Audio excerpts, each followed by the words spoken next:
Hello, and welcome to the Line Check podcast. It's me again, Brennan Villarreal, and I'm in the studio today with three fabulous people for a very special wine knowledge episode. Yeah, there you go. Wine knowledge. On my right is Sasha. You met her earlier in our first episode. Hello. And then we have JT. Or Jonathan. Yeah. He goes by Jonathan now. Yeah. I go by both. Jonathan Ross, JT Ross. Yeah.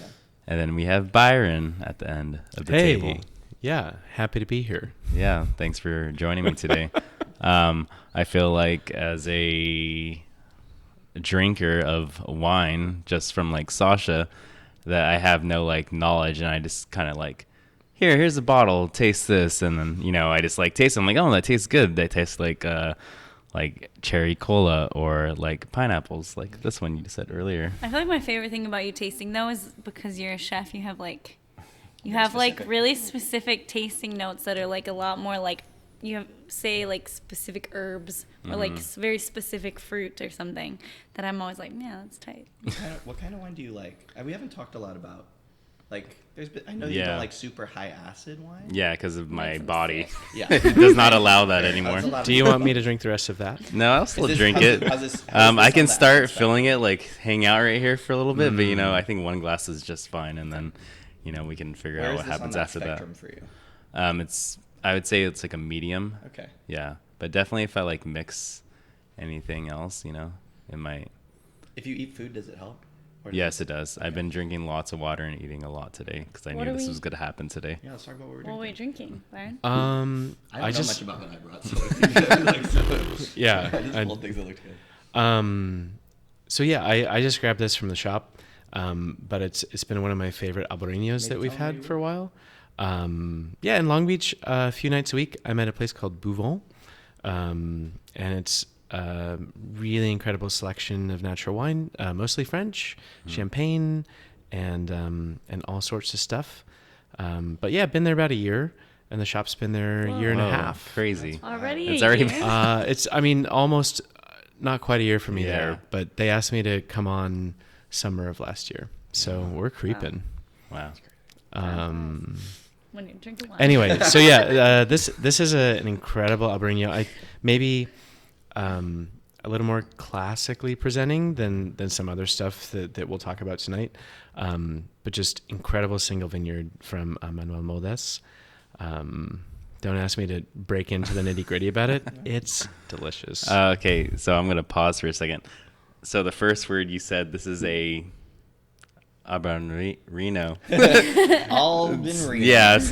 Yeah. Is this from Texas? I've yet to visit Reno. So, It's great.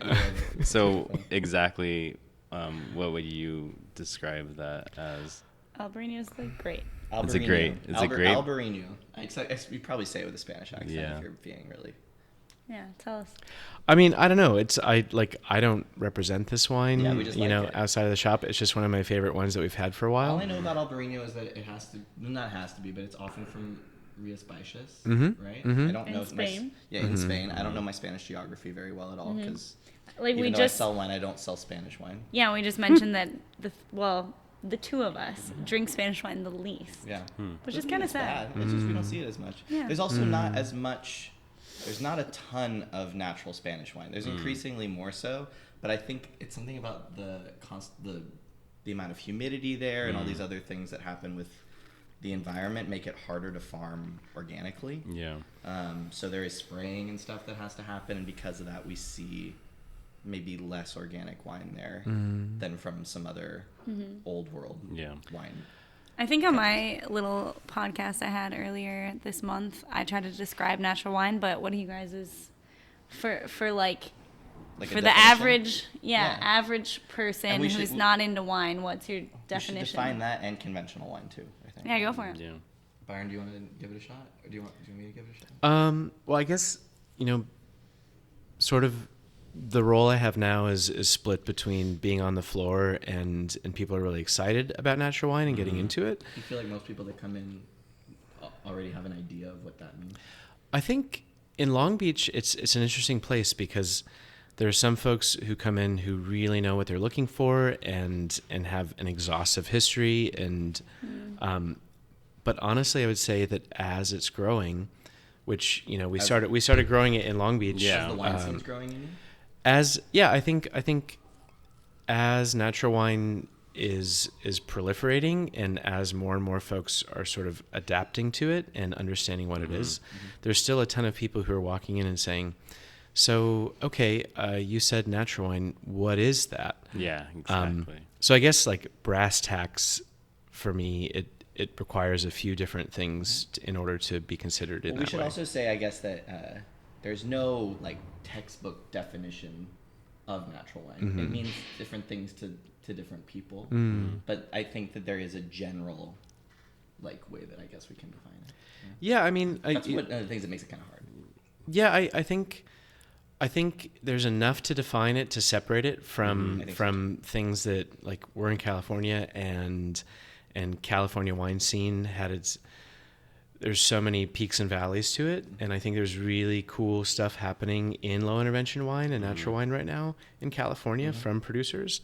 But I think as more people are getting into it and want to understand what's happening that's different from what they already know. Yeah. Like we have to start with talking about farming practices. And I mean, we can talk about the whys of all of this stuff later. But I think natural wine has to be organically farmed at bare minimum. That's the bare minimum. Yeah. Bare minimum. Yeah.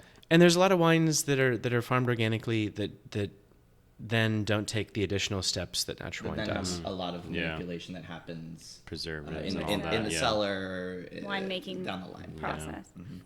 So I always say organic at minimum, but you can have a more specific or fetishistic farming Fetishistic, I like that. practice.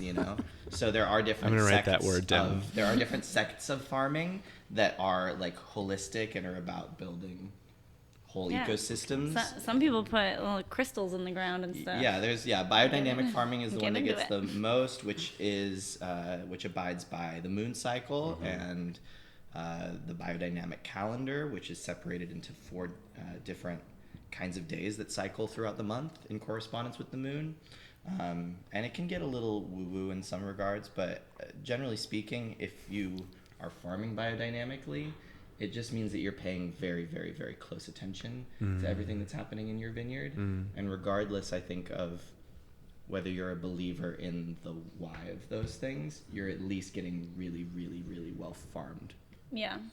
But then there's like the next step, which is what we just mentioned in the cellar. Yeah, and then what you do when you got the grape in your hand. So I would say organic at a minimum, and then no chemicals or additives of any kind, ideally, throughout the winemaking process, besides the possibility of some additional sulfur to act as a preservative at bottling or just before bottling.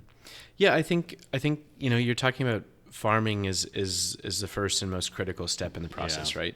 And I think if there's room for further discussion, thinking about regenerative farming as an addendum and in addition to like what biodynamic practices are, and without really like digging through the muck of the nitty gritty, I think we talk about organic farming and then without additives, but a lot of people on the other side of the fence, they have this massive yield that they need to attend to. So it's like, we're separating natural wine from conventional wine, and I think there's also like conventional wine is often demonized because of the impact on the environment, and then what is included in the wine, and then what we're putting into our bodies, like the lack of sustainability in the farming practices and what's happening to the land, over time. Yeah. Go ahead. Well, I think because that's definitely a big part of it, the sustainable idea, what happens to that land after it's been, kind of raped by mass production harvest after multiple years, depletion of healthy soils. Like if you have a mono crop of anything, you don't have a symbiotic relationship between other things that are supposed to grow there. Like I know in a lot of Like I know the Native Americans, for example, I forget the 3 different things that kind of grew with each other seasonally. In Minnesota, it's barley Okay. and corn. Back and forth. And it has like a back and forth, and and one kind of feeds into the other, and it's this whole sort of thing. And ideally, with a sustainable farm or in biodynamics, you're wanting to create an ecosystem that ideally takes care of itself. That's not just about isolating vines by themselves. It's also you want other things that live there, animals, insects, things that are going to naturally fertilize the soils, things that are going to naturally aerate the soils. You can't make wine in like a vacuum of a farm. It all feeds into itself, So the most impressive farms, I think, when people talk about them, there's all these different elements. There's different kinds of trees as well that are also coexisting in this space. You have a diversified landscape. I think this conversation can kind of like go on forever. In like the intricacies, but I think it's interesting, like when you're talking about people that come into Bouvon or Rose Park or whatever to buy wine as like a regular person. I was just talking about the new Punch article that came out that's like wine is goth, or natural wine is goth now. I don't want What the fuck does that mean? I think somebody in the wine community wrote it, and I think I liked that person, so I don't want to talk too much trash. No, it's a fine. Goofy article. It's just like I wasn't going to say anything bad. It's pretty short. It doesn't say much, honestly. I wasn't going to say anything bad, but I think like it was a good article in the sense from like a regular consumer point of view of talking about like, I think when a regular person who doesn't know a lot about wine, who hasn't worked in wine, doesn't work in restaurants, is not familiar at all with the industry and wants to like knows that they maybe like a natty wine or natural wine, then they're always like, can I have an orange wine? Can I have a wine that's like chuggable, a chilled red and orange wine? Everybody always asks. And like that's kind of gets like categorized as like natural wine or has like funkiness or whatever the hell. Yeah, but natural wine just means that it ferments on native yeast. Yeah, but all the things that we just talked about. But I think societally, like as from a consumer, like that's what those are those 2 things in the Punch article kind of just talks about how it's kind of moving past that into like a new realm over the last 10 years. Like, people are like, no one I can just drink a room temperature red wine. Well, I can just drink wine or that's it's like, made what else is chillable? Rosé and white wine. 2 things that more people should be drinking. It's so weird here in California, in Southern California, where we have such warm weather all the time. It's like ideal white wine drinking weather more than almost anywhere else in this country, really. And less white wine, I think, sells here than like a lot of people say like white wine is drunk less here, and I think maybe part of that is due to the fact not in me. I don't. No, I mean we're starting there right now. Like I like white. Can I have 2 more after this, please? Yeah. Right. Yeah. But I just think like when we talk about natural wine, I think that's like a big thing, like especially like in a podcast like this, or people that are gonna watch and listen and not know a lot about wine. Like that's kind of like the baseline. Natty wine is funky and chilled and orange and bright neon pink. So and red. how would you like, introduce this to like the average person that you're talking about? And then would you tell them that you want a chilled red or an talking orange? about how this is classical is like this is like in no way like a funky white natural wine. Like it's like a very delicate. I think that an important thing to like relay, and maybe I don't know, you have other things you say if people ask you this too, or you do, or any of us do. I think it is just to let people understand that essentially a natural wine or a low intervention wine is a wine that does not get a lot of corrections and chemicals that shape the flavors of the wine that create a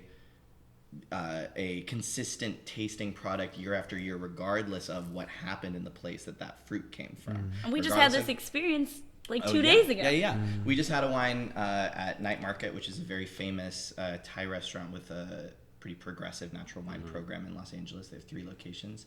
And my girlfriend and I were in New York and had a previous vintage of this wine that we loved.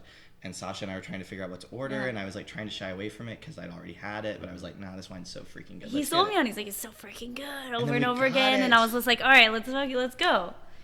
And it was the new vintage, and it was so freaking full of VA. It was volatile, and it got increasingly more so. While it was open, because like changes as it was open, and it was just like this weird tangy sweet tart of a mouse. Yeah. at the end, though. Sounds like something I wouldn't like. Yeah. Yeah, it was. No, you would have liked the first sip, and then you Yeah. would have been like, "What the fuck?" But I think like it's important for people to know, like, okay, these wines have more variance and more personality than a wine that's shaped in a lab to taste a certain way Yeah. time after time. Yeah, it's like a again. one-dimensional kind of Yeah, thing. and if people are really like kind of I go to McDonald's and I get my burger the same way every week because that's exactly what I want, and I don't like surprise Yeah. or taking a risk or a new experience, wine might not be the move for you. Actually, I feel like go get a classic cocktail, go get a beer that every time you have it is going to be the same experience. Yeah. But wine is not only about having a new experience and having an idea of the time and place that it happened, but also about sharing it with other people. Like the format is part of the Exactly. process, Yeah. Like it's like that's why we're doing this together here Yeah. like this too, That's the best thing about wine, I think. I think Yeah, so too. I mean- It's one of my Like very favorite sharing. things. Yeah, when you told me that you love getting with your friends and drinking wine, it's about like sharing the bottle together and like tasting and telling each other your tasting notes, and it's like fun, it's interactive. It's like you don't do that It's at like, do you like McDonald's. it? Do you not What do you like like it? about Why? this French Yeah, fry? exactly. It's like, It's whoa, it's you crazy. also can't do that. You can't really do that with cocktails either. No, That's like But it's a one. personal experience. Yeah. It's for you. Maybe I'll give you Yeah. a sip, and you're like, okay, but then Yeah. it comes back to me. Yeah. Like I drink Yeah, it. or beer and stuff. That's more of Yeah. like I'm having this and you're having that, and we're just here. And wine is like we're all sharing this experience together, and that's been like kind of And my then once favorite. it's gone, it's gone. Like Yeah. maybe there's It's another gone. bottle on the Yeah. shelf, but there's a good chance none of us are likely to Yeah. ever have this exact It's wine like- ever again. Yeah. you It's know? like the summer for tomatoes is coming up. The season of tomatoes, and the The summer. summer- we- the yeah, summer the summer. of of tomato. I'm really excited for 2020. tomato I love season. tomatoes. I love And we're gonna get like a variation, but pretty much the same tomatoes that we get every summer. But you will not get this wine. Yeah, Every summer. I love talking about tomatoes and wine actually because if anybody's ever grown a tomato, like if you overwater it, all of a sudden you have a tomato that tastes like nothing.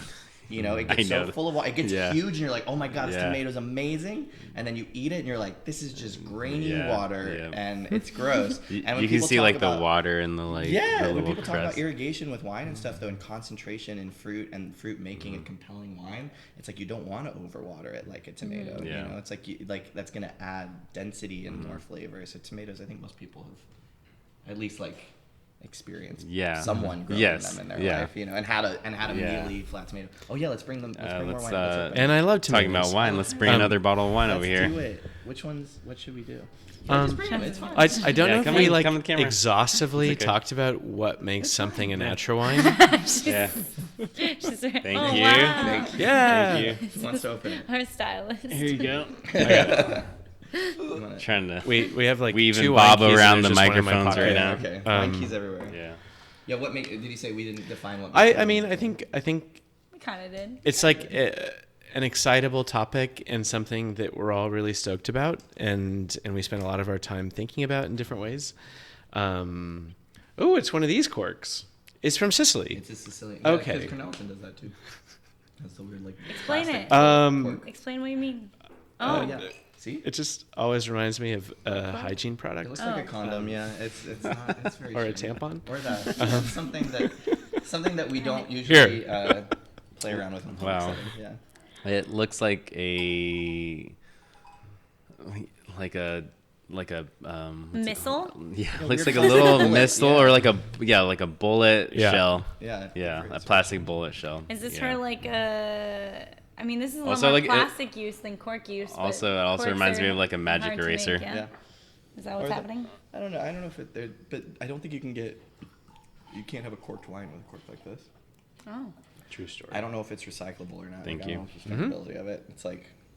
Yeah, and this is like the funny thing about natural wine, like the sustainability outside of just like the wine making. Like, what is it in? Is it in glass? I think when we were tasting the other day with your boss, Ruby, correct? She was saying like, the carbon tax of shipping bags of wine or bag and box wine instead of glass, and like how much cheaper it is because it's lighter and like takes less gas for a boat or a plane. Like there's so many things going to it. So many things. Plastic corks, I- corks. Which I think is an incredible conversation to have, and is something that I think, you know, we talk about farming and we talk about additives. We talk about, you know, fermenting with like spontaneously fermenting with native yeast. We should talk about that, because that's the big thing about natural. Yeah. One of the biggest things about it. You know, lack of filtration or fining in the process. You know, and how all of that is a massive difference from mass-produced conventional wine. Because you're getting wines that are idiosyncratic. You're getting wines that are all individuals. Yeah, I also had someone say, like, can you believe that some wine isn't vegan? And I was like, yeah. Most wine isn't. A lot of people don't know these things, though. you Yeah, know? because like, it's wine is conventional the only wine. But it's from agricultural- grapes. It is, yeah. You just everybody just thinks it's just like I Love Lucy, just like stomping around on some grapes and then being like, all right, I'll come back and see you in 6 months and we're done, and you have a wine, you know. Pour this girl a glass. Oh yeah. I felt weird about pouring we mine. ran over to we're moved over to Sicily now. But yeah, so wait, why isn't wine vegan? Because of filtration. No, not the filtration, but the fining process. agents. Yeah. So usually fining process, there's one thing that involves isinglass, which comes from fish bladders. Yeah. There's gelatin has something to do with some winemaking, Like and that lamb comes from skin? horse Now you're just stool. thinking about condoms. Yeah. I'm back. I'm back. I don't know. And then the other, and then egg whites too are Ooh. a binding. And I think a lot of So- folks too, it's like we think about,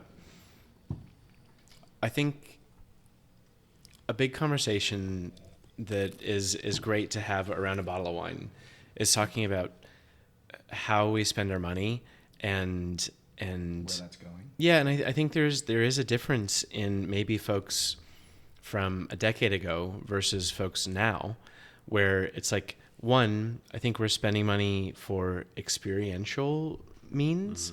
You know, we choose a wine from somewhere because maybe we've yet to visit there, maybe we want to be there, The place maybe that it's we made, want, you mean? yeah, maybe we want to understand like what it's like to be on an island in the Mediterranean because we've never earned enough money to book a ticket and go To be there. honest, I don't know many people that consume like that, but yes, I like it. I mean, It's that's very, Yeah.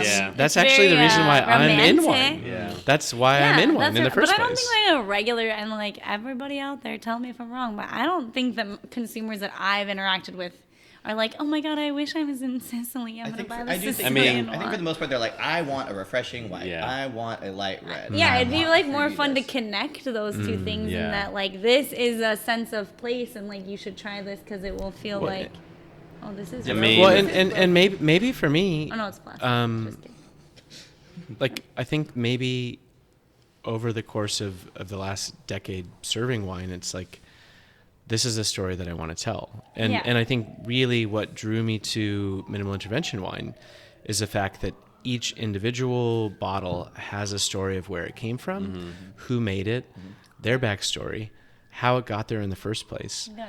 And there's And a direct chain of hands. Yeah. You know, you can trace it very fully. Like, it's very rare that we encounter anything that we buy Yeah. or eat or anything where we're like, okay, I can follow this trail to its source. Like, if it, you know, and it's easy to find out what that looks like. Yeah. Who made it, where it came from, whose hand it went to next, and then next and next. Now it's yours. You know? Yeah, I mean, when when the owner of the restaurant I work at, Chase Valencia, opens up a bottle and gives us like where it's coming from and like exactly what the surrounding area is like, it kind of like paints a picture in my head about like it's like a grainy beach sand.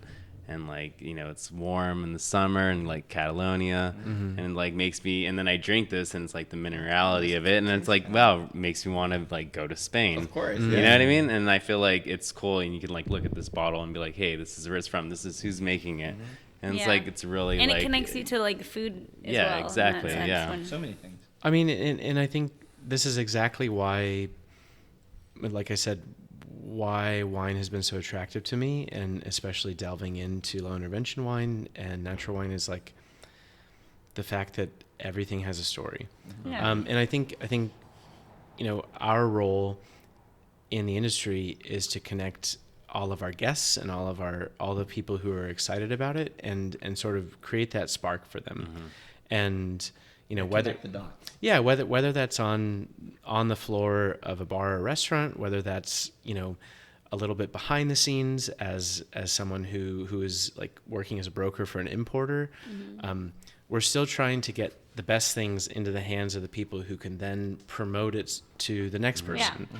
I will say when I buy wine, I love the story. Like if my sales rep's telling me about somebody and this and that, and the wife painted the labels, and she also did like whatever, and they all worked as a team, or like whatever, like all the stories. And let's be real too. Dog's It's like name. when I see you talk about wine to your guests when you do a family meal event, you're so excited to lay out the whole scene. Oh, yeah, because you know that when they understand where things come from and why it matters, then they're hooked. Well, it's like a way of human connection, and I think that's something that's been like a passion of mine. The sorts of events are also, it's bringing people together. So it's also Yeah, a show yeah. that's a bigger circle than just that immediate circle. Exactly. It's like connecting people over this glass, over this bottle, but also over the person that like put that juice in the bottle and that is now in your glass, and what their life is like and what their story is like. And then you feel connected to those people and to their dog. And like, oh, their dog actually kind of looks like yours. And oh my God, I love it. And you're like, okay, as a salesperson, you're like, yes, I got him. But also like... That's awesome. We have twin dogs, therefore I'm going this to buy winemaker all is of a the twin wine dog. from you. Yeah. Yes, exactly. And I don't think we told the audience, but you guys are both wine reps, and Sasha is a wine buyer. Yeah. And Sasha buys from you guys. From both of us, yeah. Both of you. Mm-hmm. And Jonathan, JT and I. Either one. They're both I can't. JT and I, like, we were working at a restaurant together, where in which you were trying to push the wine program at the restaurant into more natural. Yeah, it was a very Sisyphean. Low interventions thing, but that was like what, 8 or so years ago now. That was probably less than that actually. About 5. Was it? Yeah. No, it has to It's be more than 5. Because I remember this. less than 8, more than 5. Because when I was working there, I started to rep for Fifi because I remember bringing some of the Fifi wines in, and I've only That's been towards working the with end. Fifi. But still, I've only been working with Fifi for about 5 years, so at the most 6 years ago. Watery tomato. It was at least 2017. That sounds about right. Yeah. That's more. Okay, that's fine. Which is like That's six years, going yeah. on 7. But anyways, Man, I've maybe been doing this longer than yeah. You did well. I think we like skip over 2020, 2021 a lot. Yeah. But literally. anyways, we were working there, and that's kind of when I starting to drink wine and being interested in wine and stuff, and like perfecting my palate with you, which is like really interesting to like buy wine from you now or drink wine with you now, because like you've seen, and I think both of our palates like grew and changed with each other for like a really long time. And you know, the best advice I can give people is find a best friend that's a wine rep, because then you will drink all the wine there's and always learn wine all to the drink. things, Yeah. and you'll not be poor. Yeah, you can still. You just drink wine for free, and that's the only way to really do it. But but anyways, so yeah, we learned, like, I Well, learned at that my point in time palate. too, and then shortly after that, I started selling wine, And then I would- and Byron at that point in time was Yeah. doing the buying for the first place in Long Beach to ever really sell natural wine, at least to be able to drink it on by site. years. Yeah, like Yeah. several months. Yeah. And that was like, so I started getting into wine with JT, and then like started drinking wine via Byron serving it to me, and like it's interesting to now have been friends with the two of you for so long and have drank lots of wine with you at this point. I think so. So in reality, like our wine relationships run very deep. Yeah, and but so it's it's fun funny to because buy we've all now. been on different sides of the industry. Totally. I mean, you know, I think all of us have washed dishes at some point and mopped floors and cleaned toilets, and then found our way into where we are now, where I still do those things, I still do this too. Yeah, but in a more elevated way. but then it's like maybe. also we get to share these things with, you know, with strangers and friends alike. Yeah. And I think really there's so much value in like endorsing things that matter in a way, and like we talked about in terms of farming and sustainability, in terms of the environmental impact. I think for me at this point, that's one of the most important things that I can do through this, you know, where I'm at now with wine. Yeah. Yeah, I think working. I mean, obviously, if I went to work for one of the big books like Southern or Young's, or I'd get to wear a suit every day and just sell wine. Get that's to? yeah.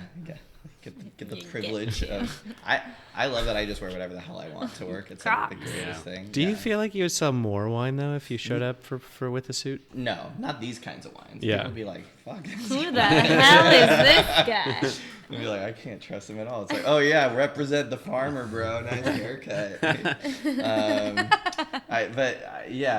But we would all be making more money doing that. I guess wearing a suit?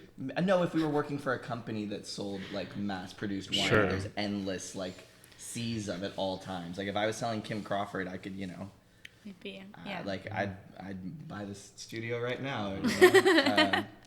But I don't think it would be as fun, or it would be. Whereas I'm laughing silently, and there's a microphone in front of me, but you're cracking me up right now. It's okay. We Well, love laughs here. Like it's the chain of the human chain, which is what we're talking about. Like I always, when I talk about natural wine or low intervention wine, or even just wine that's that's grown by the same person that's making it, like real vineyard-owned wine, you can point to an individual that's out there in the universe that you're helping survive, And and they're helping you survive. And when you meet those people, whether it's here or you go to meet them in another country, they're so excited to talk to you. And I feel like I do nothing, and they're like, well, I wouldn't even be, I wouldn't even have the capacity to host you if you weren't out there in California selling this or telling people about it, because we only have this little thing. Like, this is all that we do. We have 10 hectares, 15 hectares, it's like 20, 30 acres, it's more land than any of us will probably likely have in our lifetime, at least in California for sure. But it's not a lot in the scheme of things in terms of growing something and having your livelihood come from that, it's a very humble, sacrificial practice. I think it's incredible because through the storytelling, it connects people with I think a different lifestyle, and maybe it's because we're in Southern California and in in cities, and in Long Beach and LA, it's like nobody has the land to actually feed themselves. I always say I always, when people ask why wine's expensive, I'm like, well, can you afford a studio apartment? Right. Think about that's 70% of my income goes towards some land. That's such a good way to talk about it. But yeah, it's something that it's so foreign to so many of us, that I think there is something quite romanticized about farming and making a beautiful luxury item.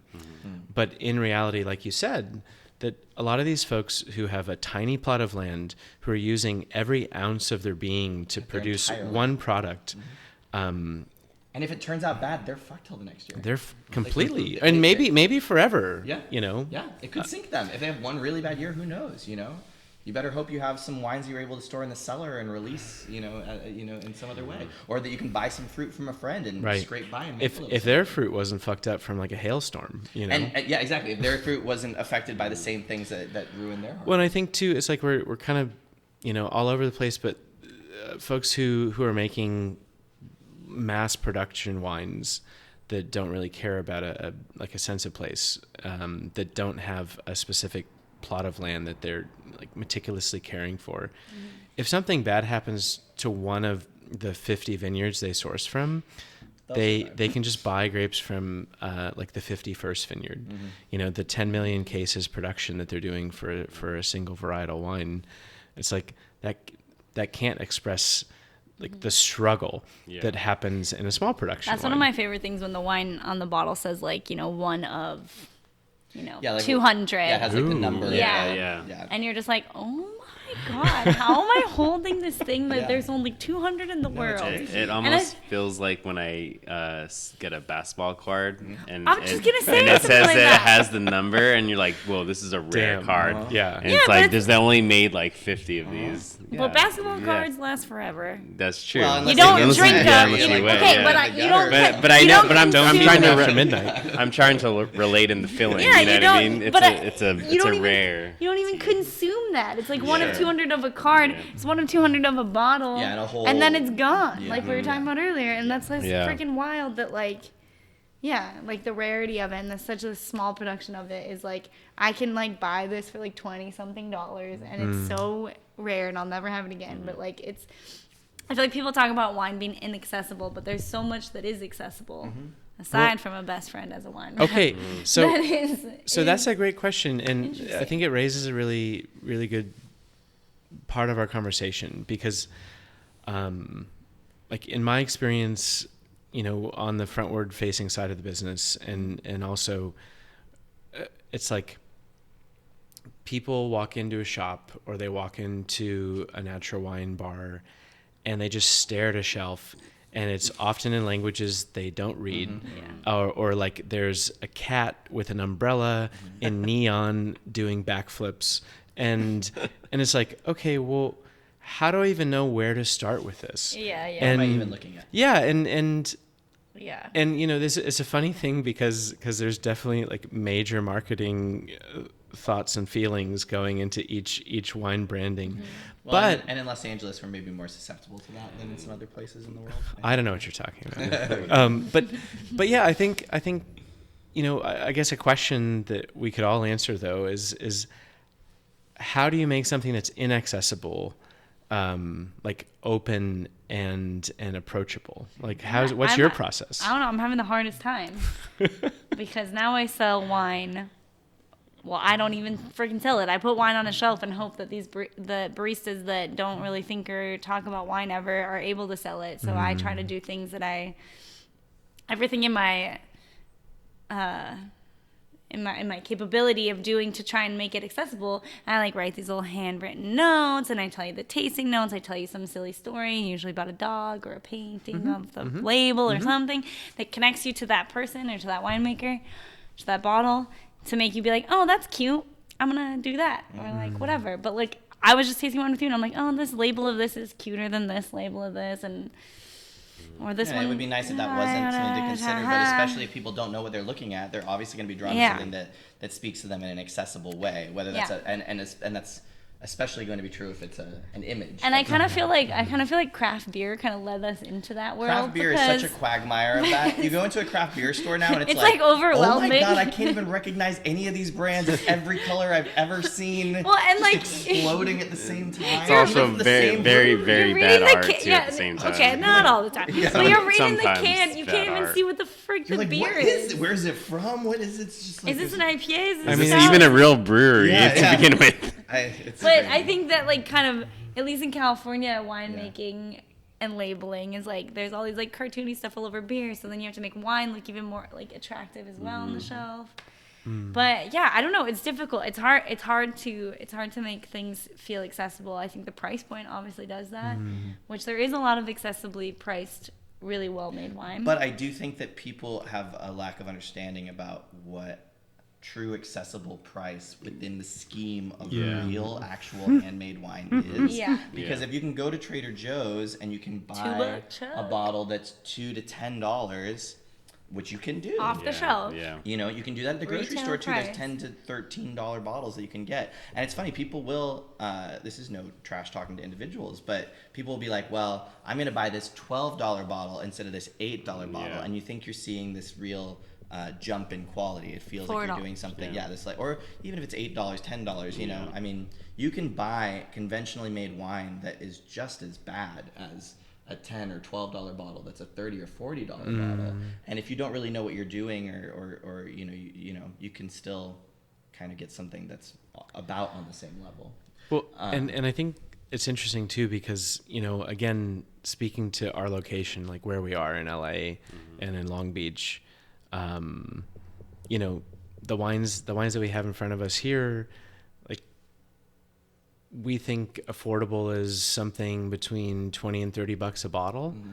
But a lot of really incredible wine is more like 40 to 60 and upwards. Totally. But I do think that, like, I would say when Sasha and I first started drinking wine, and probably when you started buying for our Duvin as well, there was more wine that you could get that was like inflation and other things that have happened. It definitely affected that. I think it was easier to find a $15 to $20 bottle that was still pretty good. And now I'd say that price margin has shifted from about $5 to $10 more. I would say you used to be able to go and get like an $18, $16 bottle and still have it be like pretty good. And I'd say now that same quality starts around 23 to 25 and goes up to about 35. This is my favorite game to play with wine people. Is when we open up bottles and then we all try and guess the wholesale price. Yeah, try to like guess what how is much this? the- What is wholesale or what Wholesale. someone else sold? Wholesale. All right, let's guess And, this one. Wholesale. and wholesale price is the amount that it's sold from an importer to a bar, restaurant, or shop. Retail space. You know, Yeah. and then everybody has a different markup. The markup in a restaurant, these are all, I think, good things to talk about too. The markup in a restaurant is usually considerably higher than the markup in a shop, and there's a couple reasons for that. There's service involved, ideally, although I can't tell you how many times I've gone to restaurants and ordered a service marked up wine, and I poured the whole thing myself, and nobody's told me anything about it. No service. No service at all. Yeah, it's like they pretty much just left me out to my own devices. But I usually in a shop the markup is between 1.5 and 2 times. Yeah. I think so. I mean, that's we don't what need to I out, mean, anybody. yeah, I'm I just mean- saying, generally I'm in there. speaking. Yeah. I don't price anything right now. But you have an idea. But yeah, I think it's funny too because I think our job on the sales side of things and brokering wines that somebody else has priced, we're going to so many different businesses in so many different kinds of neighborhoods and different markets. Yeah, And then I think also with buyers who have a different background, there's a lot of like classically trained buyers out there, but then there's a lot of folks who are learning as they go, That's me. which I think is incredible. And I think like it's the best way because you're tasting often. Yeah. Yeah. And You're more involved. Yeah. And like quality from one side to the other. But I do think it's interesting because different people have different ideas of like you sell the same wine to 10 people and it's different prices in 10 different places. Totally. Yeah. Yeah. But I I try think and keep an eye on that also as a buyer. Yeah. As like what part of Long Beach I'm in and what the clientele is. They're coming to get coffee, but they sometimes spend $8 on a latte. So maybe they should spend $22 on a bottle of wine. That kind of makes sense to me. But it's funny though yeah. because again and again affordability, I think let's say it's 2 people making wine on a tiny farm who are doing everything by hand, who are taking no shortcuts, and they make 2 barrels of wine and they try to sell them to pay for the next year's labor Pay for and their livelihood vintage. until the next one. Yes. So then Nobody goes into natural winemaking to make money. yeah, I It's mean a- nobody because goes in. It's so volatile. Very few people are lucky enough to actually achieve it. Yeah. But I think on our end, it's like we're in a place where it's a growing interest, and so then you have folks on one side of the table who are saying, okay, well this wine is really affordable. It's over $40, which is a great deal. But then if you were to have that in France, it's €10. And you're like, well, what happened to that other $35 that you just added on to this Because cost? at every single step along the way, somebody's got to take their cut, you know? Right. So the wine leaves the winemaker, it goes to the importer. The importer has to get their cut. Then the importer brings it out here. They have to counter shipping and those costs, and storage and all those things. And then the next, the rep who's selling the wine to a bar, shop, or restaurant has to get their cut from the importer, and then the bar, shop, or restaurant has to get their cut as well. Yeah. So then they pay their servers and bartenders Yeah. and baristas and buyers, and then they pay their landlords, and then the landlords kick them out. take all the money. Yeah, exactly. you know what? I'm gonna just take this wine. Good. I feel like we've gone way off track here. Yeah. Yeah. This is the It's sticky fine, stuff yeah. that This is But what nobody we're here wants to to talk about. No, Yeah. this is what we want to hear. But it's important. This is I all the think. good stuff. Yeah. I think it's important for people to know that if they go to a restaurant, they're paying for a bottle between 3 and 5 times, even if you're going somewhere really ridiculously overpriced, what the cost of that bottle is. And it's important to kind of have an awareness of that when you're there. But can I just speak to? I feel like, yes, you go to a restaurant and you see something on the menu and it's like $100 bottle of wine, and for me it's like, ooh, that's an investment. That's an investment in a great time, and hopefully I have at least one other person that I can experience this with. Yeah. No shame if you go and drink $100 bottle. I would love that opportunity. When's But- your birthday again? We're doing that. Okay. Mark You're your, doing it mark your yourself. calendars. Yeah. Sweet. But I think too, it's like a funny thing where someone goes into a retail shop and they see a retail bottle and they see the price it's at, and then you go into a restaurant and it's like 2.5 times more than what the retail bottle was, and they're like, well, I can get that here for this price. Why on earth would I spend that? And I think too, it speaks to like the fact that bottle is then paying for all of your employees to be there and to serve and to Create an experience around it. Yeah. and for the buyer and beverage director to educate their staff Yeah. and provide materials so that they know how to speak to it for the time that you're on the clock to train for something. Yeah. Well, and ideally, that environment and the food or the space in some sort of way is also adding a kind of invaluable additional thing that makes the wine. And It gives it a context. It gives it a reason. well, I was gonna say, I think I can't remember who said this. A friend though, something about like wine, how wine has a context, like it's contextual. Oh, yeah. Like we talk about this a lot. Actually. yeah. Like right now, this is a very enjoyable bottle. We can have this exact same one in Tomorrow three even, 3 yeah. days, 2 days, and maybe it's like raining and we're all uncomfortable and we're both in a bad mood. We got stuck in traffic and everything sucks and you're just like it's shitty and you're like this wine fucking tastes like shit. And it's just like that idea too, like being in a restaurant and creating an ambiance and having an atmosphere and being served and being relaxed and like taken care of, like gives everything a slightly different like taste to it. You're, it's you're important. leading into the subjectivity of tasting Yeah. and like what's so interesting about that, because every single one of us has a different tongue physically and a No. different set of some of us the tongues are closer at times than others, but it's fine.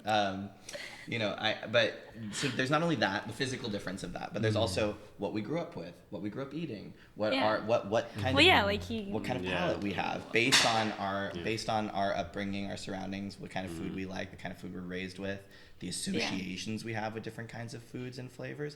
Like, if your mom or dad made something disgusting, but most people make it good, if somebody even brings it up, you're gonna be like, I hate that. I hate meatloaf. And so not only do we all have our own taste that we're bringing, but also the bottle itself, like how hot or cold is it? Is it cold or hot outside? Are we in a good mood? Are we Yeah. eating food? There's all these things that can shape, there's so many factors that can affect the way that we experience what we're tasting. Which I think everything we tasted at Bar Santos, I don't remember anything we drank. But I remember being like, dang, this was the best glass ever.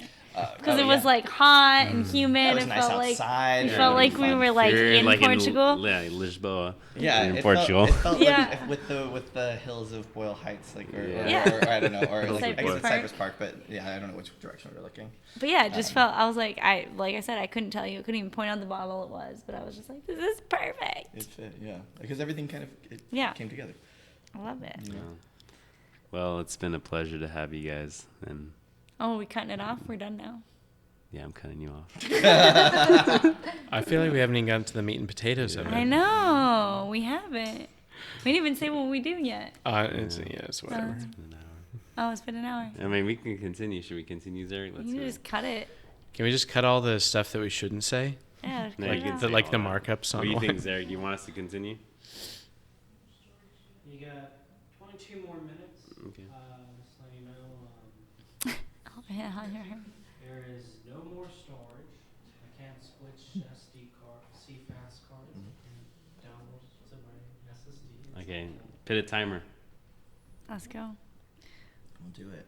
And then you can edit Well, it. I think, if this is like, okay, we got 20 minutes, what are the things that you want us to really focus on? Because I feel like we're all over the map here. No, I That's think how there's it some always good. goes. There's some good. Before we start rolling. Yeah. Okay. Oh, okay, we're Okay. paused. So take a Oh, quick you did little- pause it there.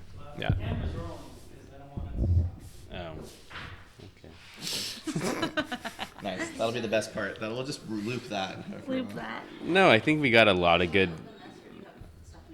We can change it up. No. We can have something. More else that's wine. open. Yeah, let's open it. More Do you wanna wine, open that? please. Do you want to taste wine? some of this? It's pretty tasty.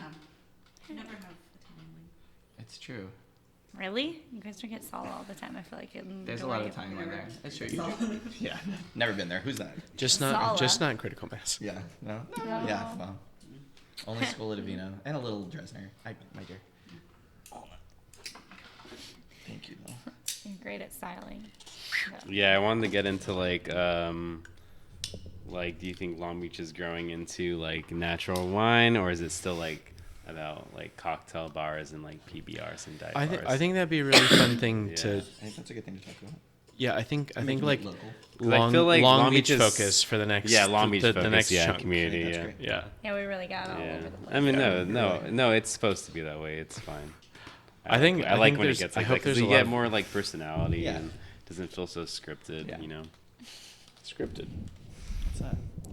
Oh, yes. Very good. What is that? Beautiful. Our dog's trying to probably eat a bug. No, David was cuddling me before I left. Together. Yeah, to share a bug. No, you go. This should be nice. Do y'all like this? yeah, Yeah. actually I do. A lot. It's really You like stable. it? It's very pretty, right?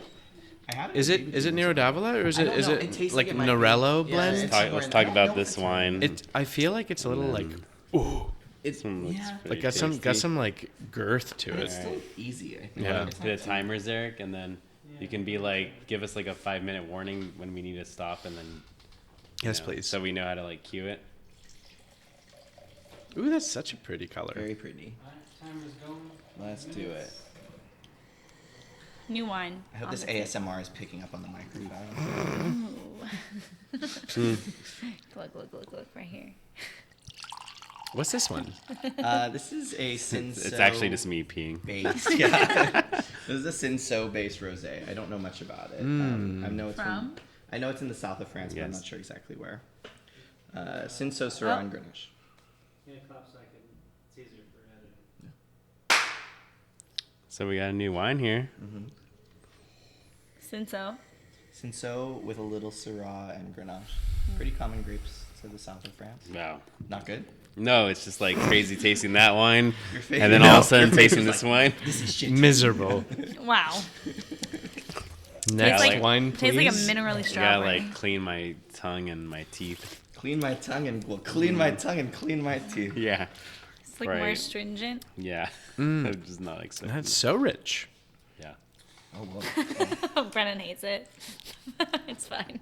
You don't have to like So everything. so why do we do this? What I'm doing right now? It aerates the wine. Mm-hmm. So if the wine is old, I mean, you think about it. Like wine is a living thing.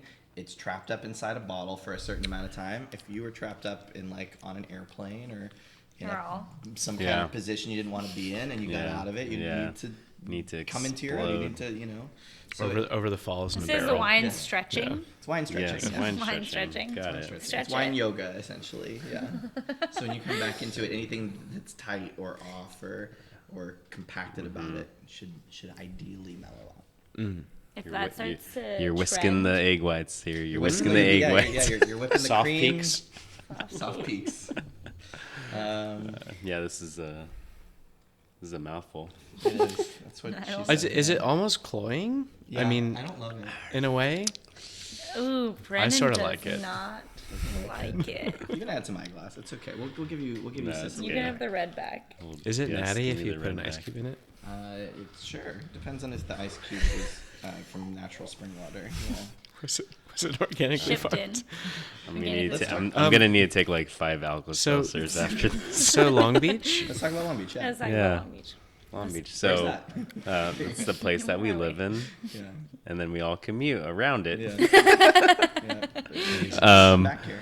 To So and fro. would you say that Long Beach is starting to grow into a more natural wine place for, buyers, or would you say that we're still stuck in like, cocktail bars and dive bars with PBRs? Ooh, Yeah, a little rhyme I there. like the rhyme. Dive Brendan bars raps and now. That'll be your debut TV show. Dive bars and PBRs. That's a great title. Who wants to take Triple D. Well, I think since Byron's been pouring wine for a Yeah. decade plus in this city, 2011. take it Wow, on. 2011. And how it's changed and stuff too. Yeah, I mean, I don't think like this is necessarily like my domain in that way, but I do think that the world. I was like, it is. Oh yeah. Yeah. I do think that I worked with know whose Byron. domain it I worked is. with Byron for a year, and it took 8 months until all the regulars were like, "Is Byron here? He knows what I like." For 8 full months of me being like, "Well, do you want to tell me what you like so that I can also Yeah, know yeah. what you like and then I went give through that you?" process with the person who hired me, Stephanie. Yeah.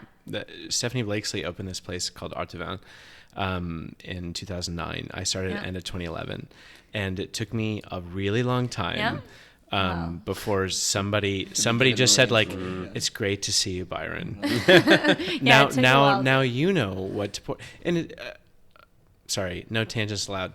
I think so. In Long Beach, I'll say that the city's changed a lot, and not just in wine, but I think there's been a lot of events that more folks have moved in.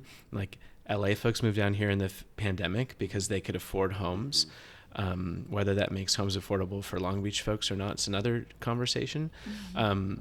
But a lot of folks moved down from LA, which I think is a little ahead of the game for Long Beach in terms of the wine industry.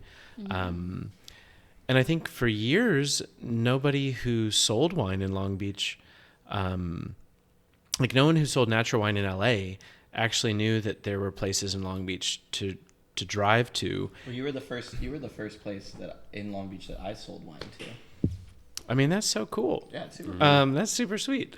I think it's the first place I drank it.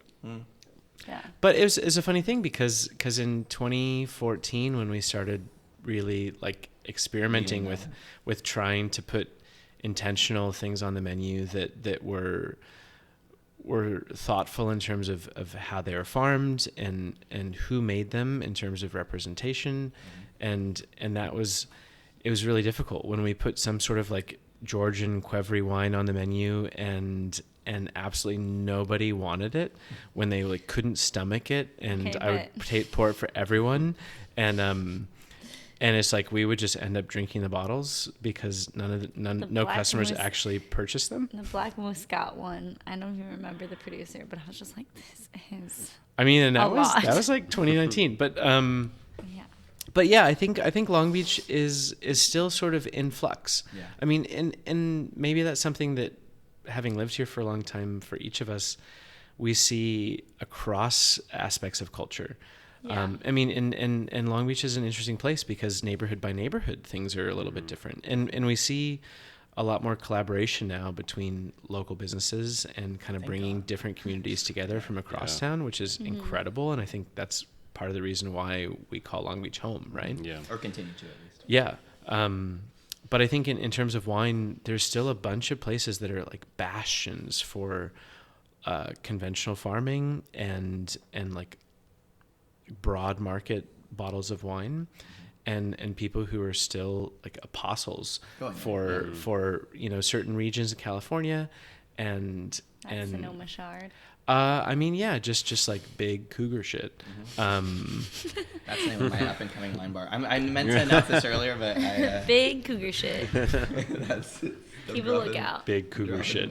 Can we just open it up at the old sex store on Broadway, Conrad? Yeah. That'd be good. It's But such we're a right- beautiful Conrad is building. now Big Cougar shit. Yeah. But stuff. it's across the street from.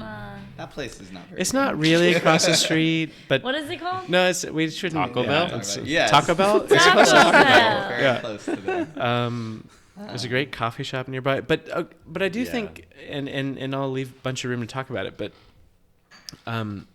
yeah. So somewhere in 2014, 2015, there were a few people here who, were already in the industry in Los Angeles, and there were already people there who were interested and well educated, and just thirsting to understand more. Yeah. And here we are, fast forward almost 10 years later, and Long Beach has changed drastically in that landscape.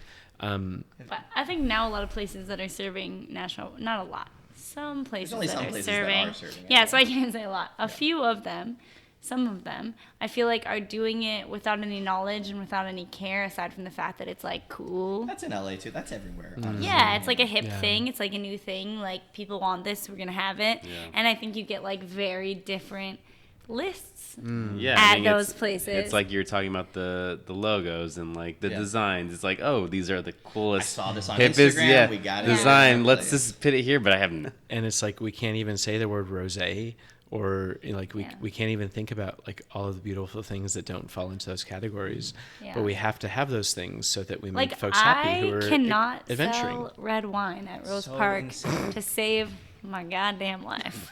And so this is a PSA. Please go buy the red wine because If it's you like freaking red good. wine, there's a lot of it It's on the good. shelves there, yeah. Also, any red wine is a chilled red wine if you put it in the refrigerator. Yeah, amen.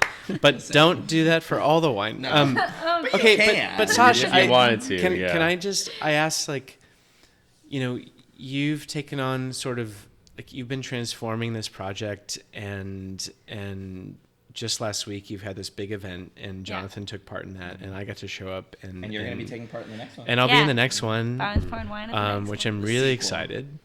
Family Meal Part I 2. call it Pop Strikes Back. Oh. Family Meal Strikes Okay, Back. it's gonna Stars strike- reference. Oh man, Okay. I'm can I picking dress it up for this? I will. Please don't. So, but yeah, I mean, so you're creating these events, and you're introducing people in a way that is very community driven. Yeah. That is also super inclusive because of all the different businesses that are coming in and collaborating together to do something special. Yeah. Wine exists there, Yeah. and wine's a part of that. But there's a lot of folks who show up and they're excited to have a glass of wine, but there's no understanding of what they're choosing or why, unless we tell them. Yeah. So you're intentional about providing options for people as the person buying those wines. Like, what do you see in how that's going to grow? Ooh, I don't know. It's also hard because, like, contextually, like, this event is in a backyard next to a pool, and it's like going into summer months. So I'm those chilled reds are looking pretty good right now. Do you want to buy any wines in a bag? Yeah, I 'Cause I have did. those. I did already. I bought bagged wine for that because it is better for the carbon footprint, per what Ruby says. I'm Yeah. gonna send this to Ruby later. Yeah, I don't know, like, what exactly what do you want me to? I mean, so because I feel like they're in response to how Long Beach is growing and changing in the wine community. Oh, like, what am I, like, intentionally putting in front of people? I mean, Like, this is your choice. where are you or shifting like their like focus? aspirationally, where do you see Long Beach moving, and how does wine play a part in that? Well, like, for one, I've had a lot of people ask me since this last event to do, like, cocktails. And then we talked about maybe having beer. And I just, like, do not want to have either one of those because, like I mentioned earlier, I really enjoy the fact that, like, you guys would come up and you'd, like, buy a bottle and like, share it. Or if you, like, that wine's communal. saw a friend, and they'd, like, share, you want to taste this one and taste that one. So I want to kind of create an environment where people are, like, talking about what's in their glass and why they like it or why they dislike it. Yeah. Oh, this leads to, I think, something that all of us talk about a lot too, which isn't Long Beach specific, but if you want to drink more wine, hang out with people that like to drink wine. And then it's like playing poker. Everybody buy a bottle. Yeah, Everybody, because you're gonna all have a couple glasses, but if 5 people all buy a $20 to $50 and this is bottle, and this is kind then of you get to taste all the different Yes. things. You get to pour them for each other. Yeah. That's like how you do the and, like, thing. stay tuned on this idea, but I've been trying to figure out how to create, like, a wine tasting event that is much more like how us industry people drink wine together. Like, I want to bring that style of consumption to the masses in some way, or to the community, the masses, the community that aren't in the industry, because that is my favorite part of it, is that, like, you would buy a bottle, you buy a bottle, I buy a bottle, you buy a bottle, and we all kind of, like, you know, maybe $50 out each, but we got to taste $150 Which is how much you pay worth, for, like, 2 or 3 $200 cocktails Yeah. anyways or something. $200 yeah. worth of wine, Yeah. and we get to taste and talk and share and, like, think about things and have a conversation and, like, have a ultimately good time. Being able to do that, so I'm trying to figure Wait, this out. is about having fun with each other? Oh, fun! Yeah. We're gonna have fun. And I'm trying to figure out how to like host an event where in which it's more that way instead of me like standing in front of people being like, and this is from here, what do you think? And this is from here, what do you think? You know what? Where It's like more speed dating. With Exactly. Yeah, I was you that was on the want- tip of my tongue. dating with maybe wine. we speed date. Okay, with this wine. is like flirty wine chats. Yeah. And I I also want like wine bottles on the dance floor too. yeah, and I I want like a bunch of bottles like this on a table, and I want like people to kind of maybe move from like table Yeah. to table and like pour it for each other and like talk about it and Yeah. not just be like stuck in your one little person like table of two when you bought one bottle and that's all you're gonna have for the rest of the night. Like I want it to be, which I think like Sala does. I mentioned them before, like, but I don't know if they do it with people outside of like the crew because like the like all of us go and then all of a sudden we know like 20 people and then all of us are sharing bottles. But what are these people that don't know us or whatever? Like, how do we like bring them into the fold and make their experience that way, and then they pass that on with their friend how do you group? incorporate that? How do you fold them into the Yeah. culture? Well, and I Yeah. think that's something where Everyone buy bottles and share it. Yeah. That's There's- it. Yeah. That's there's the more rule. opportunity, and again, I think like all of us shameless Long Beach advocates, I think there's something really special about community that grows here, and I don't know if there's something in the water, if it's lead, It's not in the wine but yet. but I say it's all the toxins from Los Angeles that come through the river. yeah, like we get the leftovers, and I Yeah. think because of that we band together, and when I moved here, whenever that was, I feel like I noticed immediately, because the folks who chose to call Long Beach home A sunny Like- place for shady people. were more inclusive. Yeah. And I think, we talk about community, we talk about how wine and sharing wine is community driven, how all of the projects that we're undertaking are in building community. Yeah. But I do feel like where we're at in Long Beach with natural wine has to be rooted in growing that. Yeah. Because we're still looked upon as like the redheaded stepchild of Los Angeles. And I lost my virginity to a redhead. well, Who was also a stepchild. Actually, interesting. so did my sister and my mom. It's weird. Hopefully it wasn't the same person. Nah, different people. Okay, let's next time. All right. time yet? But yeah, I feel like if we're here and we're sitting and we're talking about it, is because we care a heck of a lot. Yeah. Yeah. And so where do we go from here is another question. And I think like I see the things that you're putting together and bringing people and exposing them to something that they may not initially know that they want, but Oh, they want it. Last Sunday, they sold us out of 6 cases of wine. right. Yeah. And that's incredible. Yeah. And so, okay, so we're here and we're getting there. So where do we go now? I think it's just starting off with like community, and building wine wine with the community and just like sharing with each other. And I think what Sasha had to say is, good points for that, and what y'all have to say too. Yeah. Buy bottles and share Yeah, with people. Buy- yeah, exactly. and We I go think- back to what we were talking about. And I earlier. think everyone needs to stop feeling so insecure about how they talk about wine. Yeah. Like it's all subjective. Like just make it up. It doesn't. You don't sound Yeah. dumb. Yeah. You don't sound dumb. And I hate the feeling of sound. I hate the feeling of when you're in a space and the proprietor of that space is making you feel lesser than. I think too. I think that the important. That's thing, my goal to not do. It's ever. find out the style that you like. If you like fresh whites, if you like rich textural whites, if you like crunchy, fruity reds, whatever it is, say that, because now you can taste wines. There's wines that are made like that everywhere, and people can share that kind of thing. They can come and say that and get handed something brand new that they have that's not on their radar at all. Yeah. But I think my goal is to stop to not allow people to feel insecure or feel bad about what they have to say about the wine, and that you don't sound dumb, and that like whatever you have to say about how you feel or what you taste or what you think about this is totally valid.